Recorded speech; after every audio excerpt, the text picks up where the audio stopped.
300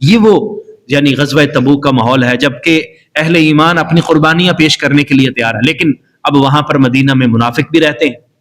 اب ان کا خیال یہ ہے کہ یہ جھوٹ ہی ہو جائے، ہمیں نہ ہی جانا پڑے، تو اللہ تبارک و تعالیٰ نے یہاں ان کا بھی ذکر فرمایا، وَلَوْ كَانَ عَرَضًا قَرِيبًا، اگر کوئی سفر قریب ہوتا، سامان قریبی ہوتا،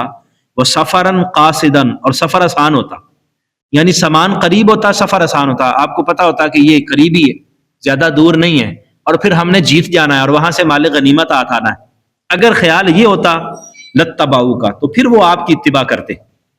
وَلَٰكِن بَعُدَتْ عَلَيْهِمُ الشُّقَّةُ، لیکن ان پر مشقت اور زیادہ سخت ہو گئی، یعنی ان کو اور زیادہ مشقت محسوس ہوئی کہ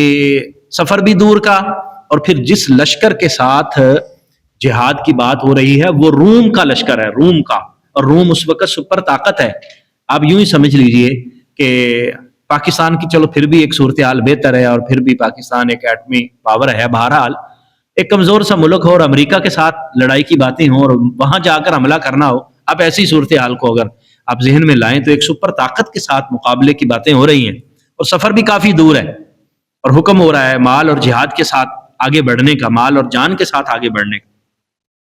وَسَيَحْلِفُونَ بِاللَّهِ،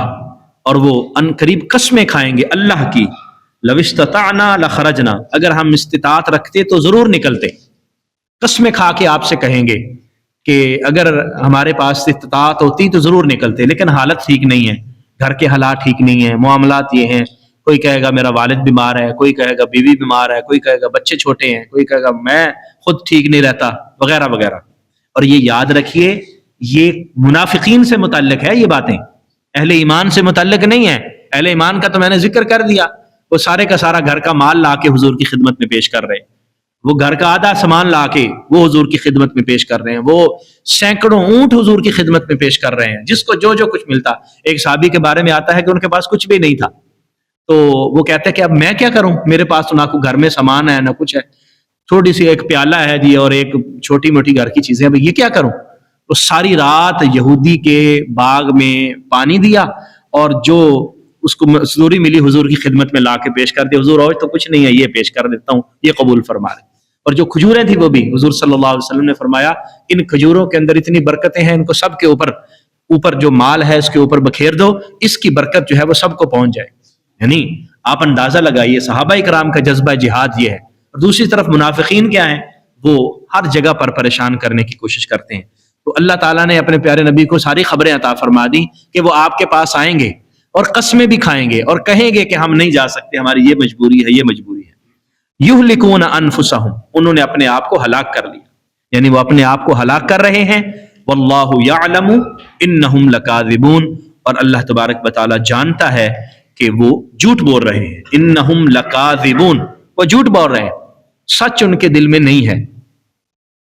اصل میں وہ اپنی زبان سے جو باتیں کر رہے ہیں وہ حقیقت پر مبنی نہیں ہے، دل کے اندر اور ہے، زبان میں اور باتیں۔ دل میں اصل میں یہ ہے کہ ہم نہ جہاد پہ جائیں، حضور کی اتباع نہ کریں، اور اوپر سے زبان سے جھوٹ بول کر طرح طرح کی باتیں کر رہے ہیں۔ عفا اللہ عنک، اللہ آپ کو معاف فرمائے، لما اذنت لہم، آپ نے ان کو کیوں اجازت دی، حتی یتبین لک الذین صدقوا، حتیٰ کہ آپ کے لیے واضح ہو جاتے، ظاہر ہو جاتے وہ لوگ جنہوں نے سچ بولا، وتعلم الکاذبین، اور جو جھوٹ بولنے والے ہیں آپ ان کو بھی جان لیتے۔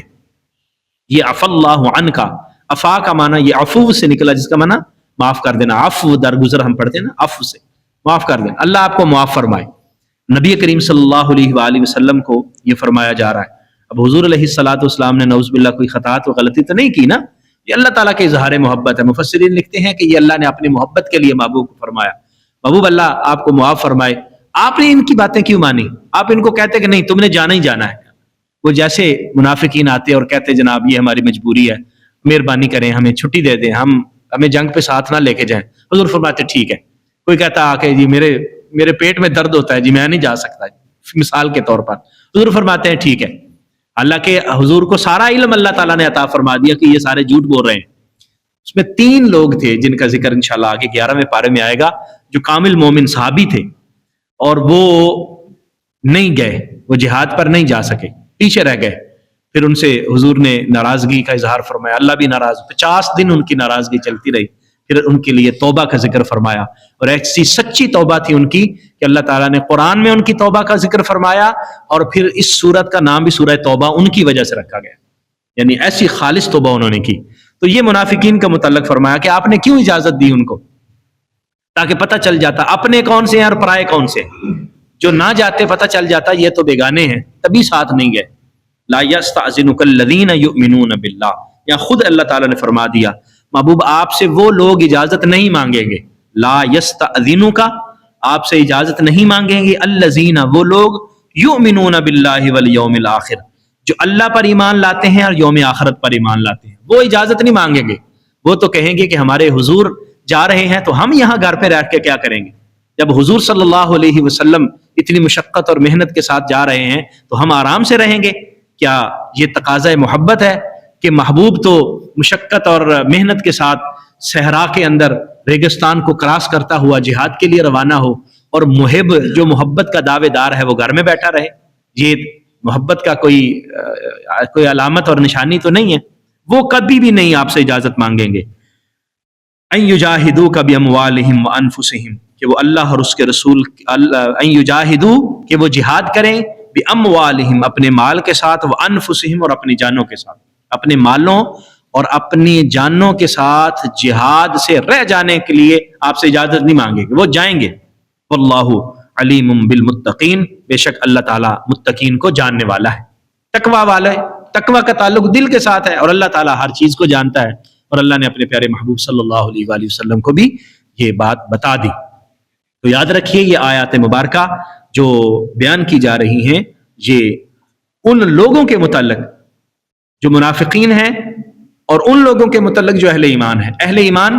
حضور صلی اللہ علیہ وسلم کے حکم پر سر تسلیم خم کر رہے ہیں، اور منافقین بہانے بنا رہے ہیں اور جہاد پر نہ جانے کے لیے راہ تلاش کر رہے ہیں۔ تو فرمایا کہ اللہ تبارک و تعالیٰ تو سب کچھ جانتا ہے، اور وہ دلوں کی حالت سے بھی باخبر ہے۔ تو یہاں پر ہمیں یہ بھی سبق ملتا ہے کہ جب اہل ایمان پر مشکل وقت آ جائے اور مسلمان پریشان ہوں تو پھر پیچھے نہیں بیٹھنا چاہیے، پھر جہاد کے لیے آدمی کو آگے بڑھنا چاہیے، اپنے مال کے ساتھ بھی اور اپنے جانوں کے ساتھ بھی، تاکہ جو اہل ایمان پر مشکل وقت ہے